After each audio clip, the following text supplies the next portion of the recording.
Thank you for inviting me here, Professor Datta Gupta and the Goethe-Institut and the Max Mueller Bhavan and so on.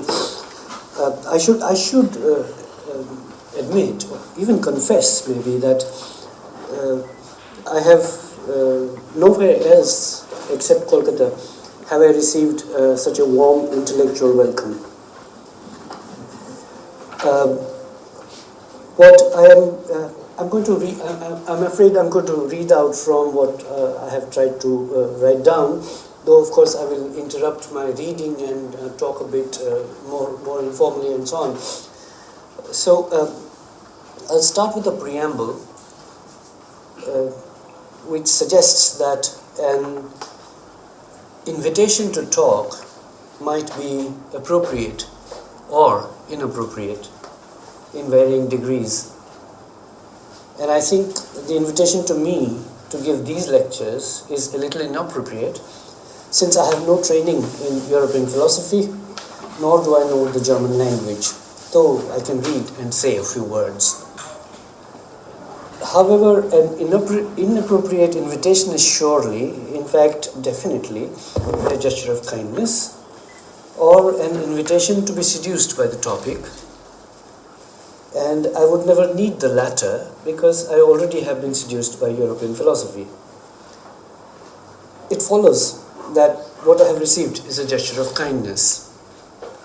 This gesture of kindness and the kindness of this gesture has to be accepted in all humility, and therefore I am here. I will not be here tomorrow.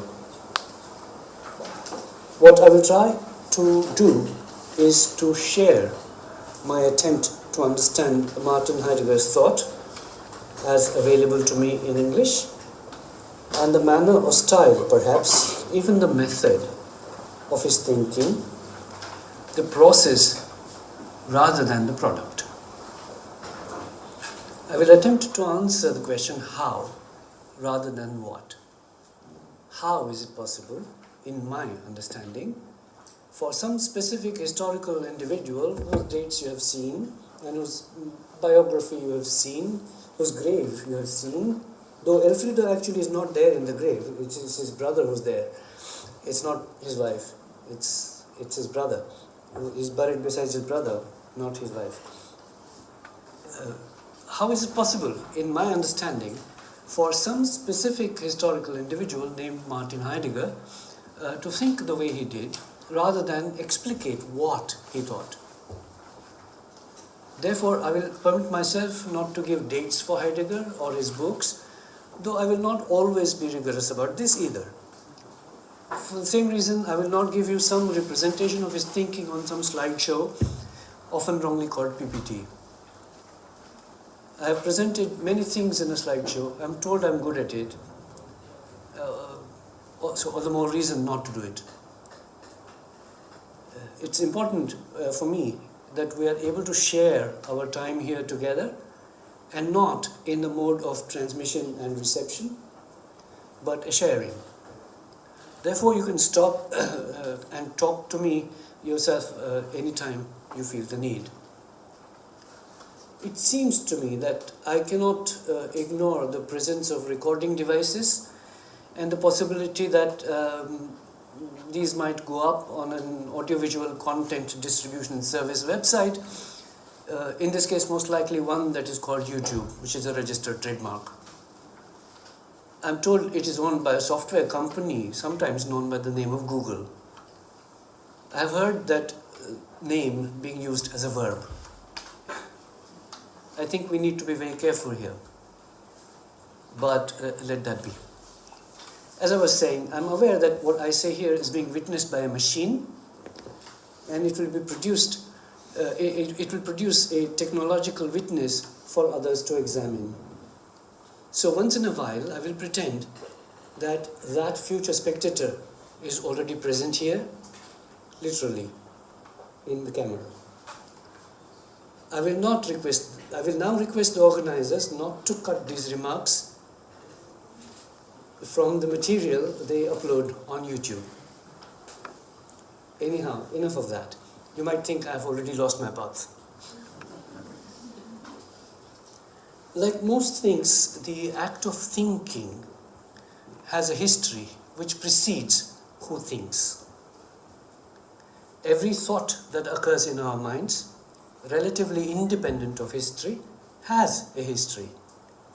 The independence, often misnomered as originality or creativity, is relative. What I mean then is that we need, in order to attempt to understand what Heidegger thought, to put that thinking into its context, mediate, intermediate, immediate. I will focus more on the immediate context, which is, most scholars agree, Husserlian phenomenology. Some recent work has added logic to the intermediate context. So, therefore, phenomenology. This word had been used before Husserlian phenomenology. Kant had used it, and Hegel titled his best-known work, Phenomenology of Spirit, mind sometimes, Geist, as they say in German, I believe. Perhaps many other European philosophers had used it. Perhaps it was in the air, as they say. Perhaps it's like the word function in the writings of authors as diverse as Vladimir Prop and Antonio Gramsci. Perhaps it was an element of a world intuition or a world contemplation, a Weltanschauung, not a world picture. There's nothing new in some mutually unacquainted people thinking similarly. Sometimes thought happens. So, Husserlian phenomenology, Husserl. Edmund Husserl, 1859 to 1938, had studied mathematics with Weierstrass and Königsberg, and philosophy with Franz Brentano and Masaryk. Brentano himself, 1838 to 1917, influenced many people, including Sigmund Freud, whose doctoral work he had supervised. In a work called Psychology from an Empirical Standpoint, 1874, Brentano reintroduced into contemporary philosophy the concept of intentionality, available in medieval scholastic philosophy, which was trying to understand Aristotle and so on, which he roughly defined as the directionality of consciousness, to be distinguished from the meaning of the object of consciousness. And I quote, "Every mental phenomenon is characterized by what the scholastics of the Middle Ages called the intentional or mental inexistence of the object, and what we might call, though not wholly unambiguously, reference to a context, to a content, direction towards an object, which is not to be misunderstood here as meaning a thing or immanent objectivity." This immanent objectivity is something that will eventually, in late 20th century, become an interesting idea for many people. Every mental phenomenon, Brentano writes, includes something as object within itself, although they do not all do so in the same way. In presentation, something is presented. In judgment, something is affirmed or denied. In love, loved. In hate, hated. In desire, desired, and so on. This intentional inexistence is characteristic exclusively of mental phenomena. No physical phenomenon exhibits anything like it. We could, therefore, define mental phenomena by saying that they are those phenomena which contain an object intentionally within themselves. This is, as I said, from the book on Psychology from an Empirical Standpoint. I will spare you the academic boring detail. These ideas will later become very important for Husserl. Edmund Husserl himself became a greatly influential thinker, and those who studied with him include the following: obviously Martin Heidegger, Eugene Fink, Roman Ingarden, Emmanuel Levinas, amongst many others. Those influenced by him a little indirectly include Jean-Paul Sartre, Maurice Merleau-Ponty, Rudolf Carnap, Paul Ricoeur. Edith Stein was his assistant for quite some time. Now, Edith Stein is possibly a little less known name She was a German Jew who converted later to Catholicism, in fact to the discalced Carmelite order, and was killed in Auschwitz, and many years later declared a saint of the Catholic Church. I should mention Tran Duc Thao as well, perhaps the earliest of next generation thinkers to consult the Husserl archive in Louvain. He was a Vietnamese thinker. So, given the context, in an attempt to break away from Kantianism and Neo-Kantianism, and to a certain extent from metaphysics itself, Husserl redefined phenomenology, taking clues from his teacher Franz Brentan. The attempt was to cross the limits that Kant's thinking had put on knowledge and to make it possible to know things as they are. If you have had a similar lecture on Kant, those of you who attended it will remember that Kant put a limit on what we can know in his critique of pure reason. The argument is that perception, simple perception, just the ability to perceive, is not a mere reception of sense data.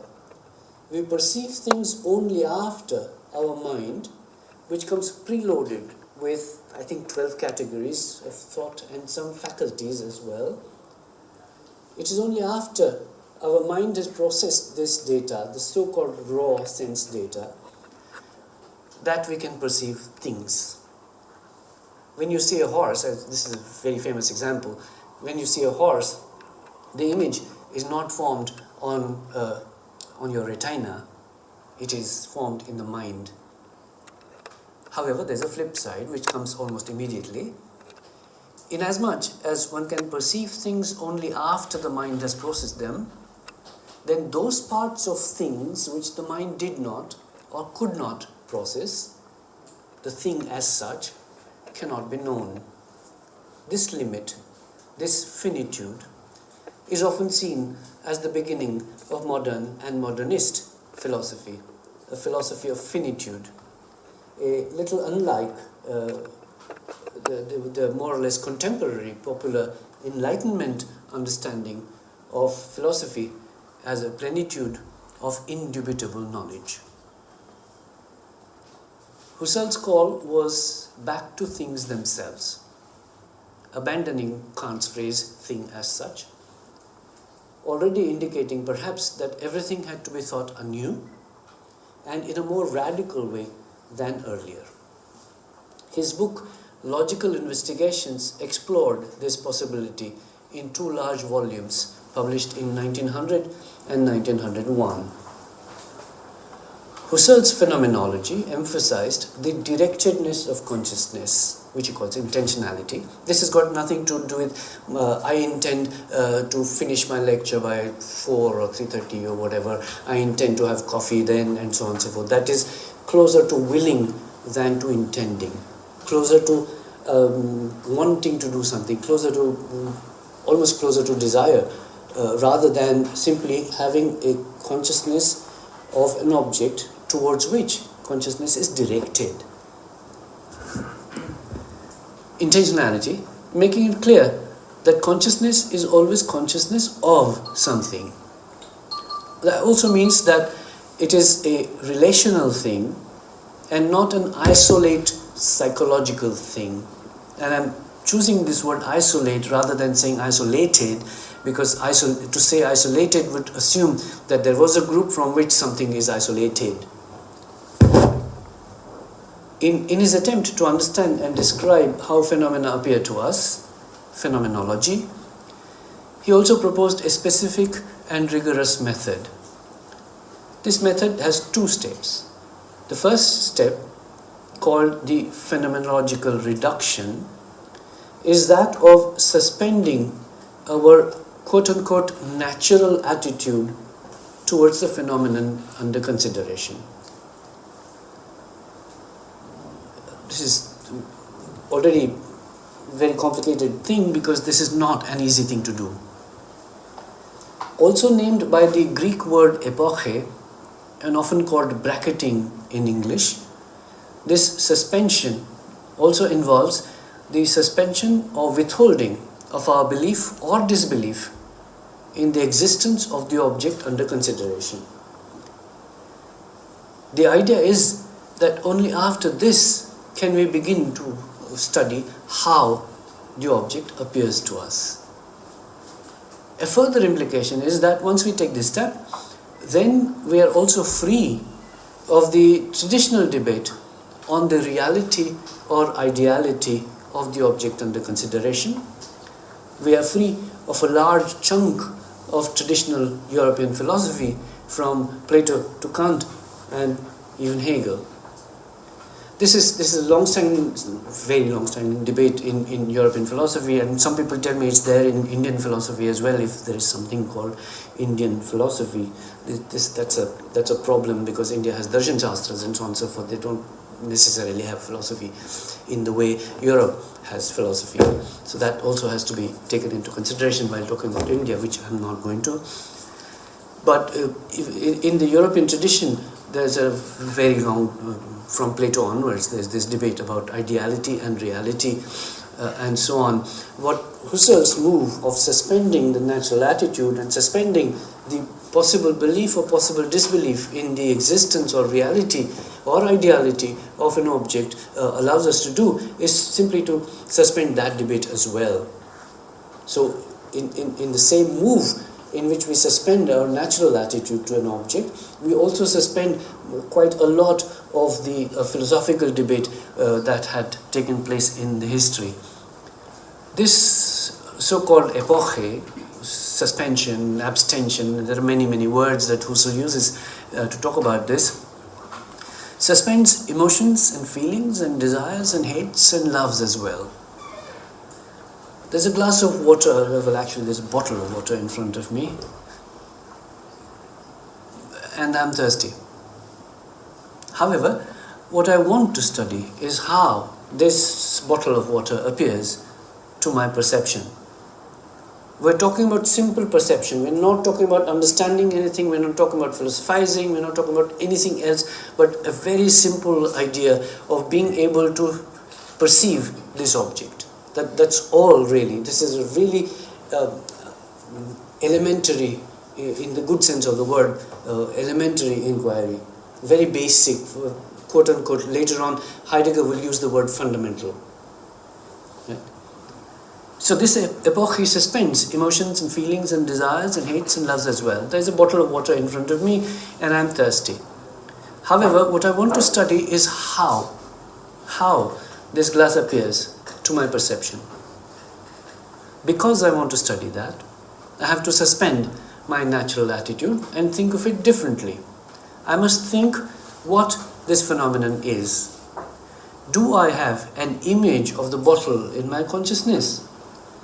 If I do, is that distinct from my consciousness of the bottle? There seem to be 4, maybe 5. I myself don't know how many things that are going on here, but it's possible to reduce them to about 4. There seem to be 4 things separate from my sense of me, by which I mean the fact that I'm here to see all this or perceive all this, and for all this to take place, to happen, to quote unquote use a somewhat technical sounding word, to eventualize, for this perception to happen as an event. A, the appearance of the glass. B, my consciousness of the glass. C, perhaps the image or manner of the presence of the glass in my consciousness. And D, the bottle. I'm sorry, I've been saying glass, I should say bottle. I must remember constantly that I need not wonder or speculate or try to prove logically or even illogically or believe whether the glass is real or ideal or unreal. There is a bottle there. Since I can see it, touch it, sound it, I could taste and smell it too if I wanted. Out of these, the bottle itself, the appearance of the bottle itself can be ignored for the moment, since we have already accepted that the appearance of the bottle is exactly what we are studying. We can take that more or less for granted, because that's what we want to study. Let me make that into my assumption for what follows. I take a more audacious step now because I really want to understand what is going on when things appear to me. What appears to me, the bottle, does not really matter because I'm studying the how. Husserl also speaks of the manner or mode in which something is presented to our consciousness. So one of the favorite words that Husserl has is presentation. Now this presentation does not mean that you're presenting something, but something that is presented to you. Things, phenomena that appear to you. Is presented to our consciousness, or profiles or aspects in which the object is in our consciousness. This is what Dermot Moran writes in the book, parts of which I have shared with you as reading material. But this is not quoted in that reading material. And I quote, Husserl's distinctions here between the object grasped and the particular mode of presentation, or I believe the German word is Abschattung, under which it is grasped, are very similar to Gottlob Frege's distinction between sense and reference. Now, Frege, in the 1860s, I think, wrote a very well-known essay from which could possibly be seen as the beginning of a more logically oriented inquiry into how knowledge is possible and so on and so forth. The simple question is a question of identity. Traditionally, identity is defined as A is equal to A. However, Frege comes across this linguistic phenomenon and possibly a logical phenomenon, and he tries to distinguish between this logical phenomenon and the linguistic phenomenon and so on and so forth. By the phenomenon is that there is they call it a star, it's actually a planet, Venus. Venus rises in the morning. When it rises in the morning, it's called the morning star. But you can also see it in the evening. But when you see it in the evening, it's called the evening star. Right? Now, quite obviously, what is going on here is this is not A is equal to A, this is A is equal to B.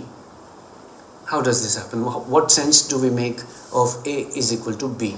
What kind of equality, what kind of identity can we establish or even understand between these two discrete, as it were, discrete phenomena? So he makes this distinction between referring to the object and the sense of the object. I believe the German is Sinn und Bedeutung. I don't know enough German to explicate that. So that's the distinction that Frege is trying to make, and this essay became really important, and quite a lot of logic developed out of a more serious consideration of what Frege tried to do. You should also appreciate that, as I mentioned earlier, Husserl had studied mathematics and geometry with really great mathematicians. He studied with Weierstrass. I mean, you can't, it's like, I don't know, studying physics with Newton or something, I don't know. This is coming from that kind of a tradition. I will remind you that when you think of Descartes, please don't forget that he was as they would say in those days, he was a geometer. The way we write to the power of 2, x squared, that was invented, I believe, by Descartes. Right, so there's all kinds of contributions to geometry that Descartes made, and it's only after that, when you have this certain knowledge that, in a primitive Pythagorean sort of a way, the three angles of the triangle, provided it is drawn on a two-dimensional flat surface, the sum of the three angles is 180 degrees. This is indubitable knowledge. This is the standard for knowledge. This is indubitable. You draw it on Mars, you draw it on Jupiter, you draw it with a thin pencil, you draw it with a thick pencil, you draw it with a red pencil or blue pen, you draw it whichever way you like. it doesn't matter to the fact that the sum is 180 degrees. Also, it doesn't matter what you think about it. Whether you love the fact that it's 180 degrees or hate the fact that it's 180 degrees, it is your subjective understanding of the phenomenon is simply immaterial to that piece of knowledge. So that's the power, in a certain sense, of geometrical knowledge, which is what people were looking for almost all the time for a very long time. So that's the distinction between sense and reference, Sind und Bedeutung, that Frege makes, and Husserl is making a similar distinction, but Husserl will take a little, Husserl will diverge a little from logic and mathematics and geometry after a little while. What Husserl is trying to say, according to Dermot Moran, is the sense is the mode of presentation of the reference. Husserl distinguishes between the object which is intended and the object as it is intended. So we, as. To use Husserl's own example, we can think of the German emperor, the object which is intended, as, quote, the son of Emperor Frederick III, or as the grandson of Queen Victoria. Two people may make the same judgment and employ the same matter and still end up with two distinct and differing meaning conceptions. To articulate this, Husserl makes a distinction between the semantic essence and the ideal meaning of the act. And to quote Husserl from Dermot Moran, the ideational abstraction of this semantic essence yields a meaning in our ideal sense. Now this is very complicated. I'm not sure, I'm quoting Dermot Moran because I'm not sure I understand this myself. Okay, so let's be very clear about this. This is very complicated stuff. The semantic essence is a unity of the act's quality, the noetic act's quality and matter. Two people can have the same thought of Greenland, for example, whereby the semantic essence is a unity. But the semantic essence differs considerably, but they're thinking of the same object. Please be sure that Husserl is not talking about subjectivity. He's not saying, I think about it this way, you think about it this way, and all that is fine. That is not what the issue is. The issue is that two people have two different perceptions of the, perception is the wrong word here, but two different modes of apprehension. Modes of apprehension, thank you very much, that's a nice phrase. Modes of apprehension of the same object. Husserl's method in this investigation is to peel back layer upon layer of complexity in the intentional act, leading him to a complete break with the earlier Brentanian conception of intentionality and providing him with the initial set of tools to develop his phenomenology. And this allows me to say that there are two moments in my consciousness when I'm conscious of this bottle. There is my consciousness of the bottle, and there's a manner in which I'm conscious of it. The distinction Husserl makes between the so-called noetic pole and the noematic pole has almost always been a matter of debate, and the fact that it has means that it is significant somehow. In brief, I do not really exhaustively know what the distinction means or how to understand it. I think the convenient way out for me is to understand the distinction is to think the difference between the consciousness, noesis, I think, and the manner of that consciousness, noema. I am thinking of this bottle in my consciousness, the bottle appears in such and such a manner. Dermot Moran might help us again. In summary, to quote, in summary, Husserl sees our mental processes as, normally speaking, object-directed acts. When directed at a material object, the act is only a partial view of the object. I can't see what's written here. Nevertheless, it has the sense of grasping the object as it is. this sense of reaching to the object and grasping it as what it is, enabled by the sensuous given substratum, the non-intentional experience undergone being grasped and shaped through an act of interpreting, which yields up the interpreting sense. This sense, in turn, is acknowledged in one form or another by the act quality, be it a judgment, a wish, and so on.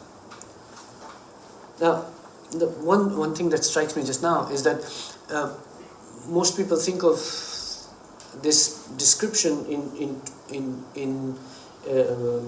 two terms, whereas an American thinker, C.S. Peirce, thought of this in three terms. And just as a reminder, as it were, C.S. Peirce thought of it in three terms. There was something, he talks about firstness, secondness, and thirdness, and so on and so forth. So that's just a slight aside. Husserl discusses this in a variety of terms, a variety of ways, using terms like bracketing, abstention, refraining, many other terms as well. It must be remembered here that the beginnings of Husserl's thinking are to be located in philosophy of mathematics and logic and geometry.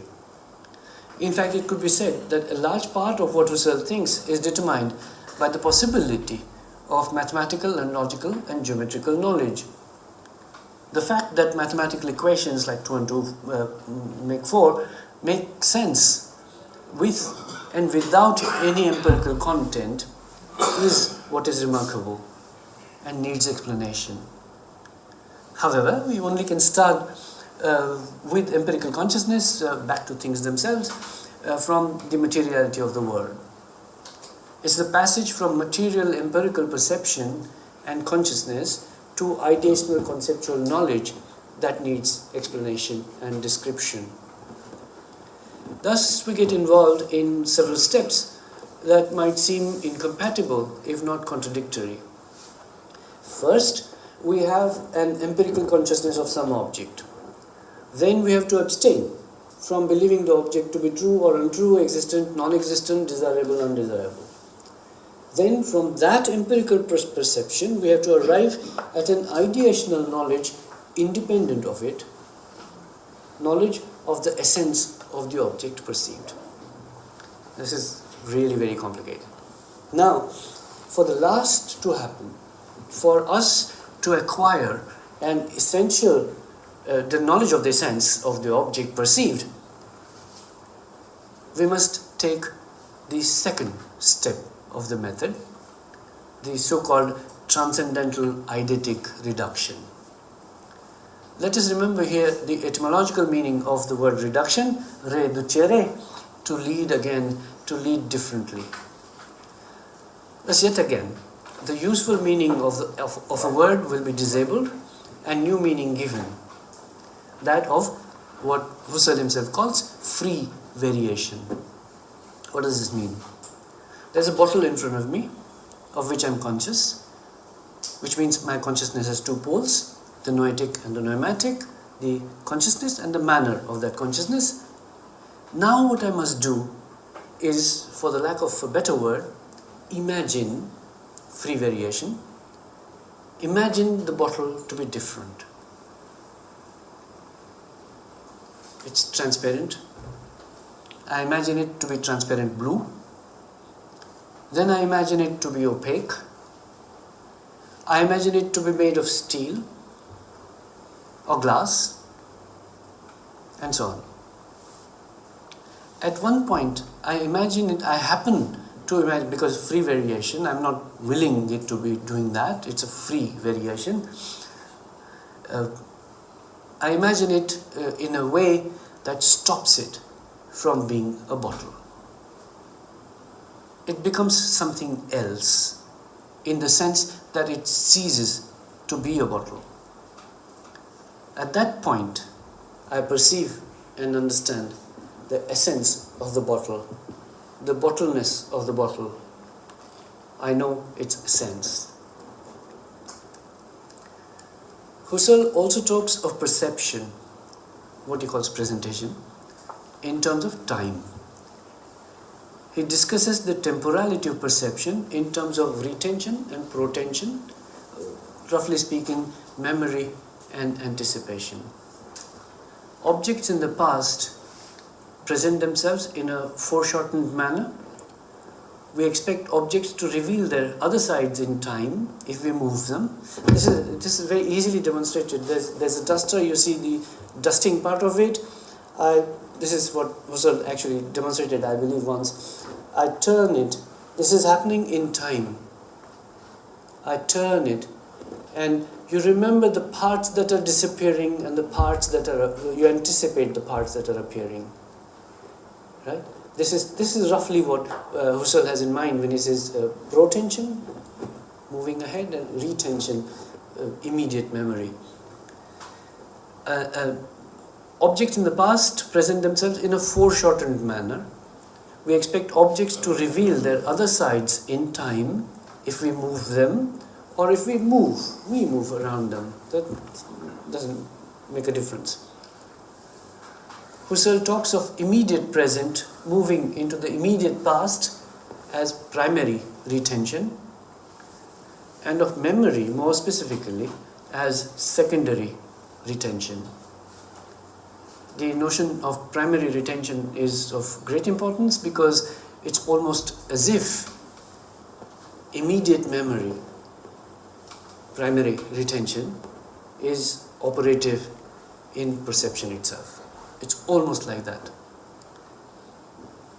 Also, in order to overcome the traditional subject-object dichotomy, Husserl demonstrates the intersubjective nature of things and eventually posits the notion of life-world in which we find ourselves and others and things. I will not go into any detail about this here, though the notion of life-world, Lebenswelt, will find a resonance in what Heidegger writes in Being in Time, which I think is mainly what I will focus on in the earlier parts of what I have to say. The other immediate context, as I mentioned, is logic, and this is something that is really new. The immediate context for Heidegger's thinking is also the changes that were taking place in logic. There were two kinds of Neo-Kantianism operative. There was one at Marburg, the other was, I think, at Freiburg, basically Husserl and Paul Natorp. And there are other people, of course, complicated European history about which I don't know enough. We have already noted that Husserl's thought was deeply informed by logic in mathematics and geometry. Perhaps I should point out, and this is something that comes closer home, I think, I should point out that a large number of critics of Heidegger portray him as an irrationalist who wrote illogical prose, changed meanings of perfectly simple words, and made them mysterious, if not mystical. Rudolf Carnap's criticism and Theodor Adorno's criticism in a book called Jargon of Authenticity are very well known, and that type of criticism of Heidegger still has a very large number of followers, actually, mainly people who claim to be adhering, not attached, but adhering to the logical positivist tradition.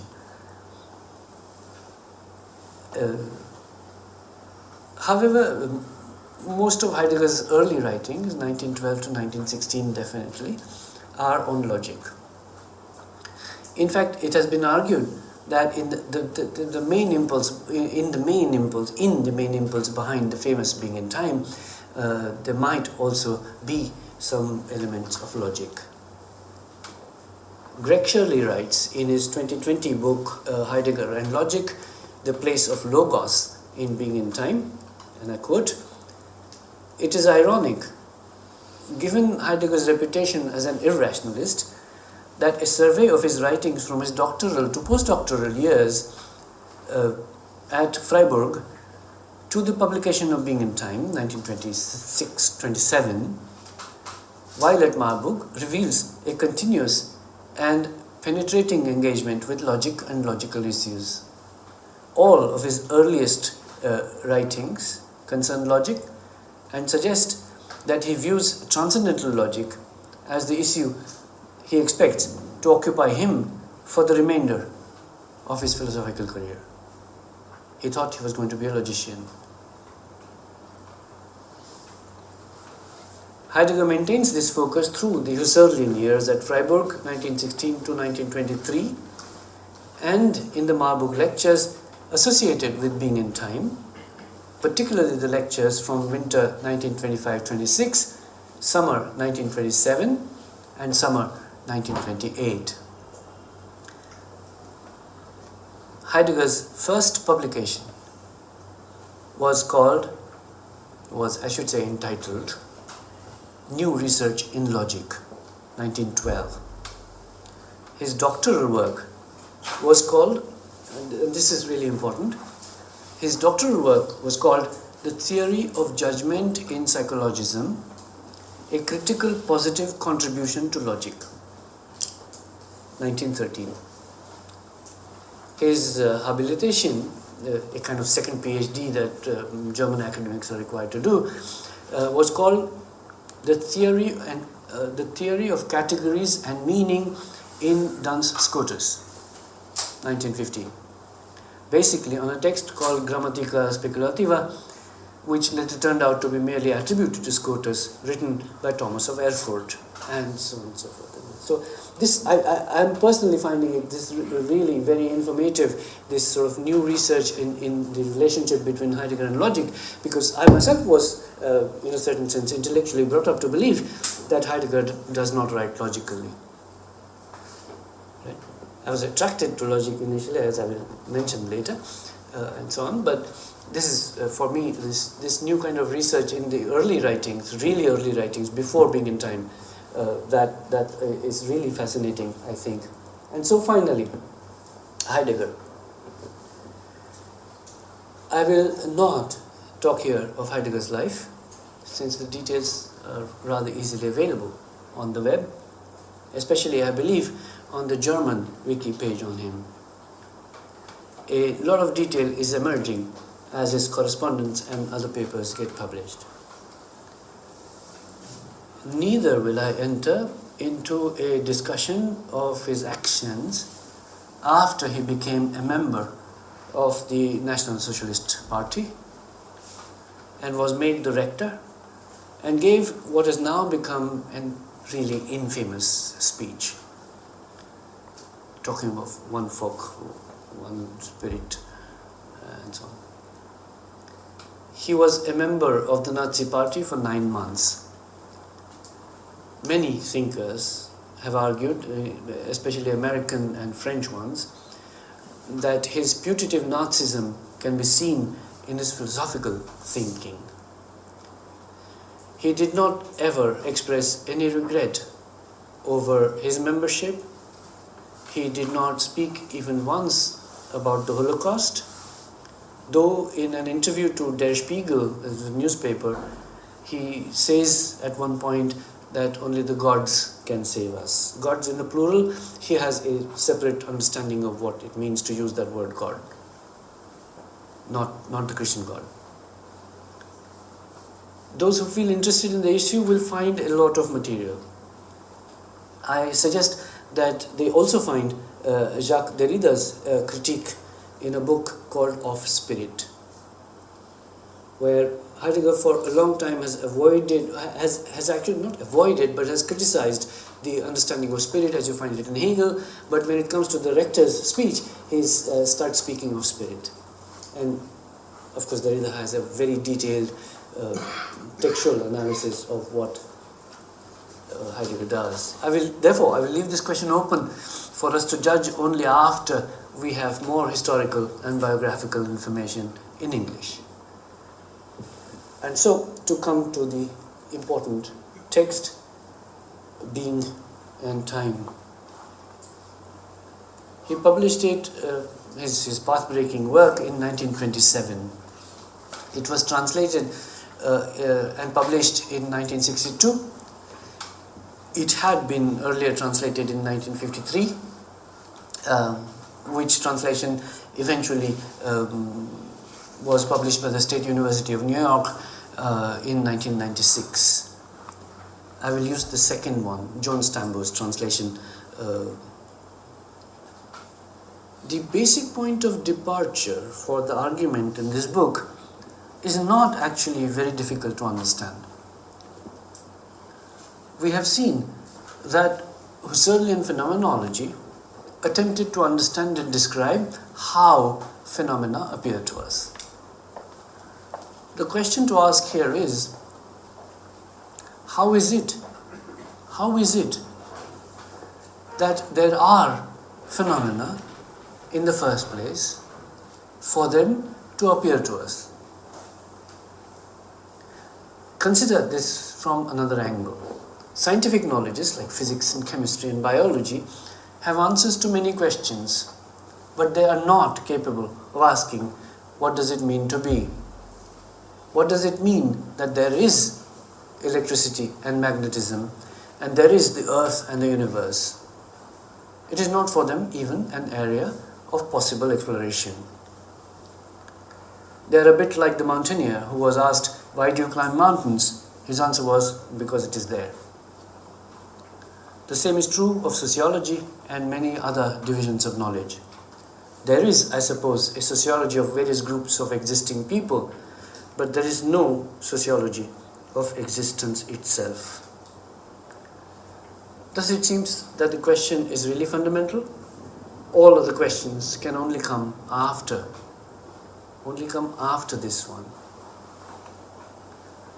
The fact that there are entities in the world and that we are there to perceive them and perhaps just a little to do later to do things with them, it is this fact that needs to be explained and understood first before we can describe how phenomena appear to us. At one point, Heidegger mentions Leibniz, who apparently said that the most philosophical question is to wonder that there are things rather than nothing. So the fact that there are entities in the world and that we are there to perceive them and perhaps just a little later to do things with them, it is this fact that needs to be explained and understood first before we can describe how phenomena appear to us. Before we can do a phenomenology, we need to understand what does it mean that there are phenomena. It follows that we will have to understand verb forms like is and am and are. These are forms of the verb to be. We talked of entities, but the common word is being or beings. Therefore, we could reformulate our problem as the problem of understanding the being of beings. In English, this gets completely confusing. The word being is commonly understood as a noun. What we want to do is to understand it as a verb, as a process, rather than as an entity. That is one line of argument. Another is to understand being as that which makes beings possible, as that which makes it possible for us to understand beings as beings or entities that are present or absent, being as the horizon of understanding. Another line of argument is to see that earlier philosophers came close to asking such questions but did not. As Heidegger famously wrote in the beginning of Being and Time, writing about Descartes, and I quote, and this is a very famous quote, I almost don't need to quote it. Historiographically, this is what Heidegger is writing, historiographically, the intention of the existential analytic can be clarified by considering Descartes, to whom one attributes the discovery of the cogito sum as the point of departure for all modern philosophical questioning. This is indisputable, almost. He investigates the cogitare of the ego, the thinking of the I within certain limits, but the sum he leaves completely undiscussed, even though it is as primordial as the cogito. Our analytic, Heidegger's analytic, raises the ontological question of the being of the sum. Only when the sum is defined, only when the am is defined, does the manner of the thinking become comprehensible. This is, I think, a really a very nice point of entry into what Heidegger is trying to do, because what is being sought here is the famous Cartesian discovery that I think, therefore I am. And this is well known all over the world. The argument is somewhat autobiographical, I suspect. He is already a scholar, and he thinks something like this. And I'm giving you free indirect discourse. I've read many books, I've done some work in geometry, but what do I know that is indubitable? I want certitude. Most of what I know is not certain. Therefore, most of what I know, in fact, almost everything I know is open to doubt. This is getting serious. I cannot be certain that my senses tell me the truth. I cannot be certain when I was born, because I have to take my parents' word for it. I cannot be entirely certain that God, in His infinite wisdom, is not deceiving me. Then he twigs onto something really exciting, and he thinks again. I can doubt everything. However, there's one thing, one fact that I cannot doubt. This is that when I'm engaged in the act of doubting, I cannot doubt the fact that I'm doubting. Otherwise it would be A and not A, P and not P. It's a contradiction. And this kind of contradiction is simply unacceptable as any form of knowledge. This doubting is an act of something that is thinking. He is not yet willing to call it anything. He just calls it a thing that thinks. That something is me. Therefore, the famous line, I think, therefore I am. Now it becomes clear that Descartes detailed out I think. Logic would eventually detail out the therefore. But the am, nobody really had detailed out. This question of what does it mean to be is then called the question of the meaning of being, shortened as the question of being.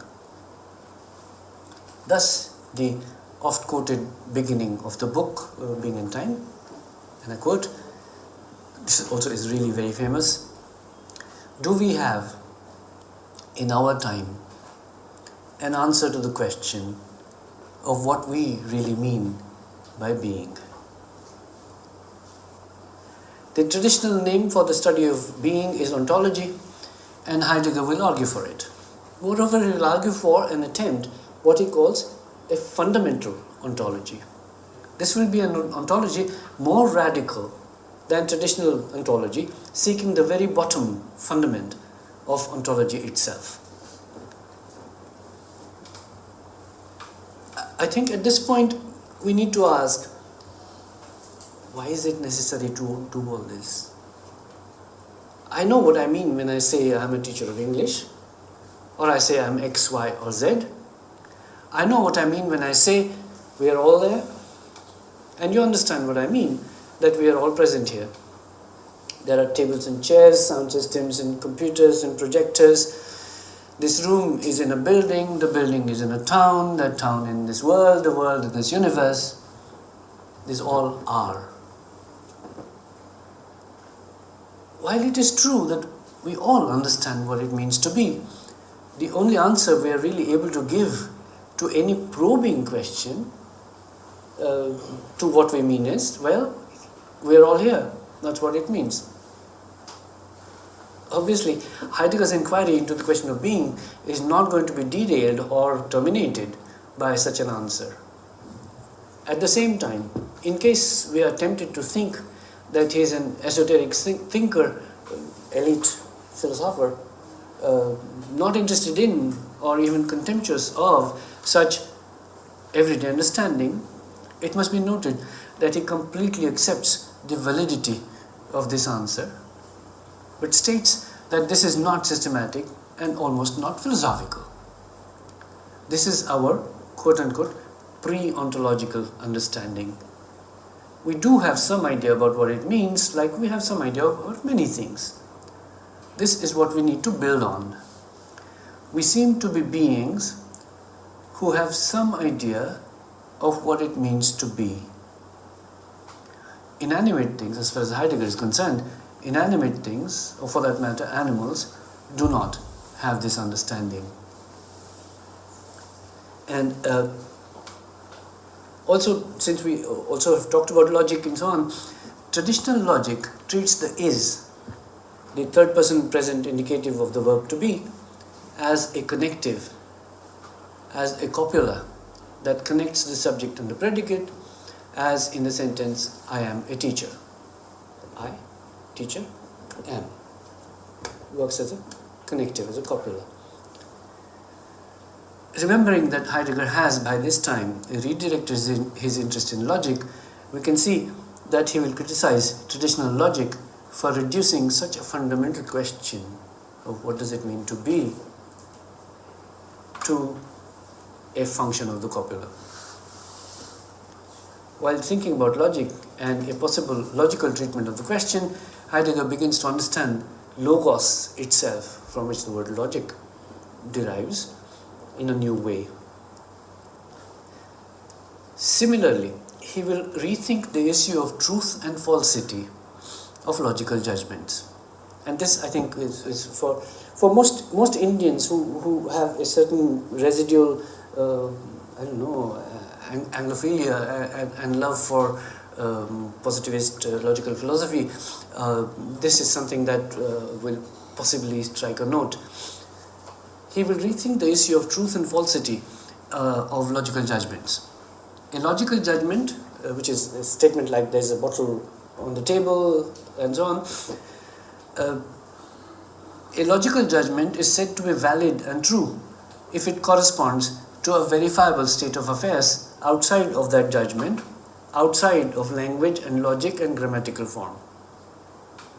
As in now, I judge that there's a bottle on the table and you can empirically verify it. This is a very fundamental paradigm of knowledge. Verify it and agree that the judgment I produced is true.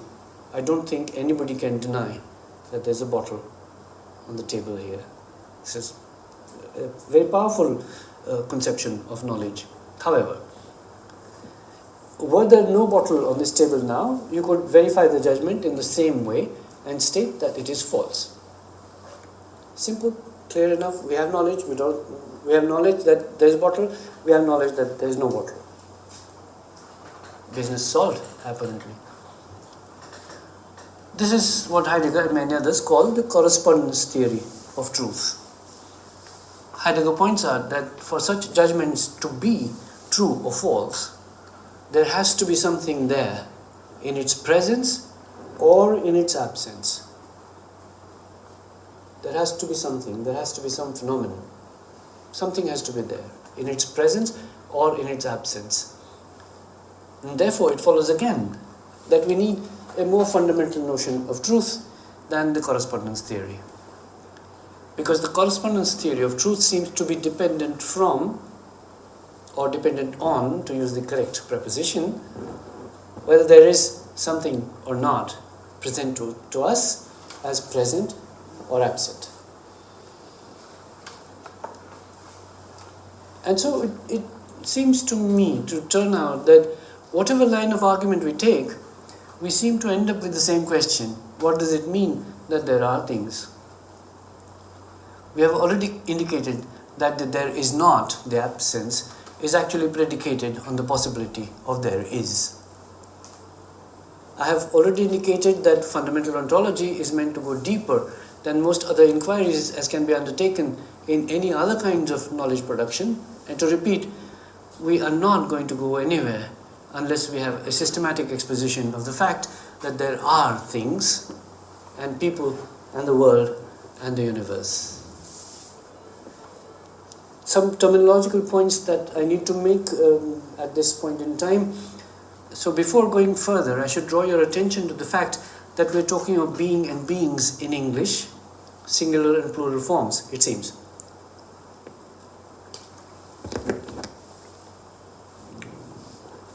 But German has two easily distinguished words, sein for being and Seienden for beings.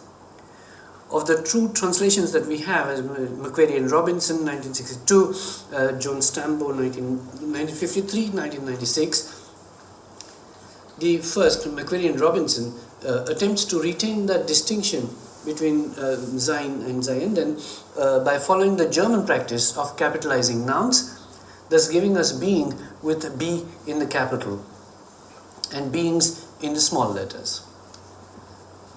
This gives us a sense of something categorical to the word being, also giving it, because of the capital B, giving it some kind of a superlative status, leading to confusion in English. The second translation does not capitalize the word being, thereby perhaps leading to another kind of confusion. But as I have stated already, I prefer the second kind of confusion, especially because Heidegger constantly wants us not to understand being in terms of categories, as if that was an all-encompassing category to which all beings belong. He is most insistent on this, differing from the medieval logicians who thought that being was the largest of all the categories, encompassing all other subsets of beings, equating it almost with God. That kind of thinking, which persists even today, Heidegger calls that ontotheology, not ontology, but ontotheology. That quite a lot of ontology thinks of being as some kind of a theological entity, and that is where things become very complicated, and Heidegger is trying to steer very clear of any theological, positive or negative theological understanding that his writing might generate. There are many other terminological issues. Heidegger is notorious for playing with the German language, almost straining it to its limits, almost breaking it down. However, we must remember that the difficulty in understanding what he writes is nothing, I repeat, is nothing compared to the difficulty in understanding what he is trying to understand and explicate. Most of us do not even feel the need to ask any of these questions. We live more or less happily in this world, bide our time from birth to death, treating life as a kind of a term, a duration of suffering, before and after which we are happy. Right? This is the philosophical problem that Heidegger is actually positing. Look, this is what we need to explain first, is the fact that there are things, that there is existence before anything else. And I think that is what makes him, in 1927, makes him quite radical, I should say. And so, inquiry. As I said, I am very averse to talking about myself. But over the last 2-3 years, while talking to students, I've realized that sometimes if you tell them stories about yourself, made up or real, they think they understand. And so here's a story. You will have to find out whether this is made up or true. Obviously, when I read Being in Time first, I did not understand any of it. So I started reading other kinds of stuff. I mean, what does a PhD student in the late 1980s make of sentences like the word worlds, time times, Is that even a sentence? I had been reading, as I told you, maybe you guys, reading Wittgenstein, Carnap and the Vienna Circle, and was attracted to the clarity that logic seemed to possess.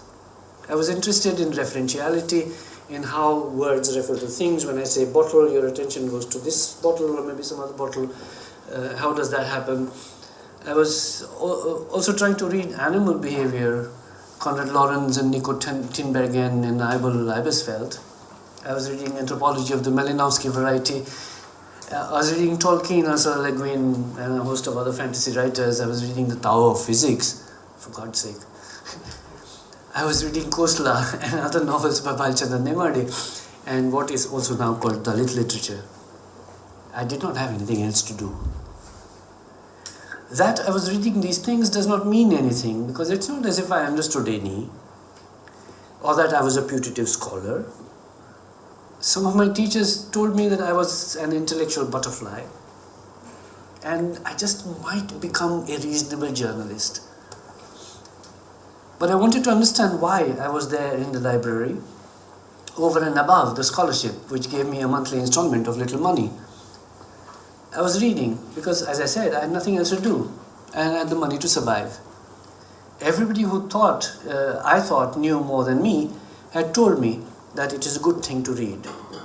So I was doing it. I was not really learning anything, let alone understand any of what I was reading. These letters I was reading, as the Hindi proverb goes, these letters I was reading were as black as the proverbial black buffalo. Then one day I realized that I was not really doing all these things because it was good to read, but I wanted to know and understand something, and that I did not know what I wanted to know. I did not know what is it that I wanted to know. It was simply the commonly experienced emotion, why am I here? It's like you find that someone's talking to you and you're like, well, no, why is this person talking to me? Why is this person here? Why am I here? Things can be explained easily in one line of thought. I'm here because I want to borrow money from a friend of hers who is at this moment not there, so I'm trying to find out where is my friend. That's why I'm talking to her, that's why she's talking to me. Simple. Now, naturally, each of these words, each of these explanations had to be investigated. And investigation of the word I merely returned answers that were, I should say, youthfully megalomaniacal. I am great, the answer judged. That youthful megalomania itself told me that this answer was not adequate. It was merely psychological. There was no logic to it. For I wanted others to say that I was great. However, there was a large number of people telling me that I was insignificant, but that I was physically and semantically and symbolically, and in all the ways in which anybody can be small, I was small. The investigation into why I am here was simply answered because my parents had sex and I was conceived, and it was a normal conception, no complications of any sort. Otherwise, I might not be here, but I am. It follows that I was born normally, despite the forceps. Perhaps they even had sex merely because they were hoping to have a male child, as might have been the custom of the 1950s. In any case, I came into being as a mewling and puking baby. I did not have a choice. I was not there when I was conceived to give my consent to being born. They unfortunately did not know that the child would be me. Maybe they wouldn't have had me otherwise. I just found myself in the world. I think I was, quote-unquote, thrown into the world, being there in that time. But I had a future, surely. Like all organisms, that little baby must have screamed that it wanted to grow up, become bigger, and become precisely that megalomaniacal thing that I was when I was trying to think about this. Quite obviously, this line of thought merely leads to boring repetition. My parents were born because their parents wanted to have a child and had sex together and so on and so forth. Surely you can see the infinite regress. I do remember that Kant rejects this kind of infinite regress as a proof of God. and infinite regress is infinite and cannot be halted by merely positing God. He offers some other kind of proof altogether. But that theological problem is not my interest here. I'm merely pointing out that Heidegger must have known this. This would not be a new knowledge of reality. Then I realized that what I was not doing was asking these questions to the right entity, to the right resource. I was not asking the question to someone, something that could answer that question. I mean, one cannot ask questions about oneself to oneself. If one does that, that is narcissism, because that kind of inquiry assumes that I will be able to answer the questions that I myself ask about myself and answer them too. That's narcissism. There's something wrong there. The books I was reading, including Heidegger, would not be able to answer that question. Neither was I in an answerable shape. So I realized that I need to know the structure of an inquiry. How does one know what one wants to know? I vaguely remembered that Heidegger had said something about inquiry. I have some idea of what I want to know. I know how to ask questions in this particular case. The crucial issue is, whom do I ask this question? You want to find out something, but in order to begin finding out, you have to find out first someone to ask. I have already agreed with myself that I cannot answer this question. I am not here in a questionable shape either. But who else but a being who has a problem with being could answer this question of mine? There are beings, there are entities, people, persons, things, lovers, haters, indifferent beings of the earth who sometimes live in the middle of fate's being. But there's a being who wants to know what it means to be. In this case, me.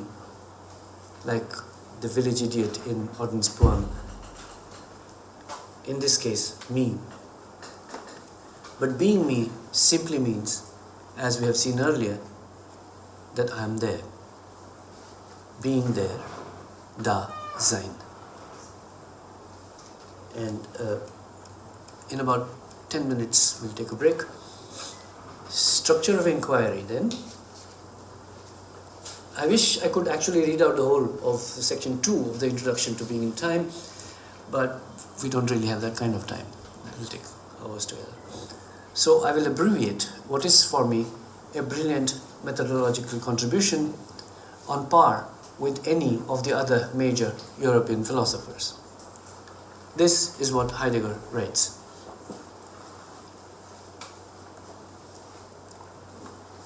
Every inquiry is a seeking. Every seeking takes its direction beforehand from what is sought. Questioning is a knowing search for beings in their thatness and whatness. The knowing search can become an investigation as the revealing determination of what the question aims at. As questioning about, questioning has that what it asks about. All asking about is in some way an inquiring of something. Besides what is asked, what is interrogated also belongs to the questioning. What is questioned is to be defined and conceptualized in the investigating, in the process of investigation. That is specifically the theoretical question. As what is really intended, what is to be ascertained lies in what is questioned. Here, questioning arrives at its goal. Whatever that means, okay? Every question presupposes some knowledge of what the question is asking about. In this case, being. Every question, like dresses, can be casual or formal. In this case, we are attempting a formal question. Therefore, it has to be formulated and dressed rigorously. That's the business of the philosophers. More importantly, we must know to which entity or being we have to address the question. Obviously, if we want to know about electricity, we will ask the question to an electrician or an electrical engineer or a physicist. It would usually be ingenious to ask a question about electricity to an English teacher or a batsman or a plumber, though these might be resources that are close at hand or friends. In our case, we who are asking the question of the meaning of being have a difficulty, because inasmuch as all of us are beings, it is not clear to whom our question should be addressed. Heidegger has a solution to this problem, simple and elegant in the scientific sense. Very simple. Our question, he suggests, can only be answered by a being who has an issue with being, who is already trying to understand what it means to be. This being is most likely to have thought about it, and therefore might be the entity to whom we need to address the question. In our case, inasmuch as we are the ones who have the intention to understand what it means to be, we ourselves are the entity to which the question might be addressed. And to put it in his terminology, since Dasein has its own being as a problem of understanding, Dasein is the proper addressing of the question. Our question can, as I already said, our question can only be answered by a being who has an issue with being, who is already trying to understand what it means to be. This might make some people think that this is an exercise in self-reflexivity.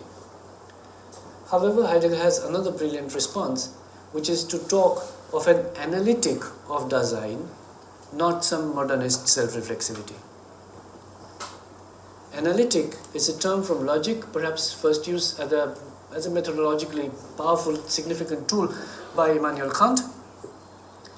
In this thinking, an analytic statement or judgment spells out this or that characteristic of the subject as a predicate, as in, man is a biped animal.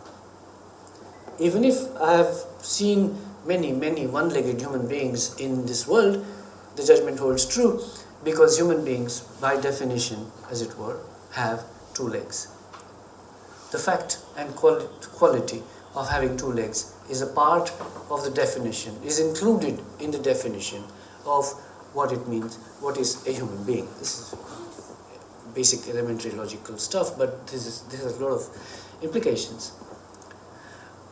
Whereas the other concept that Kant makes much use of, the synthetic judgment, has the predicate add to or subtract from the subject, as in, man is an ugly animal. It is not a necessary attribute of man that he be ugly or beautiful.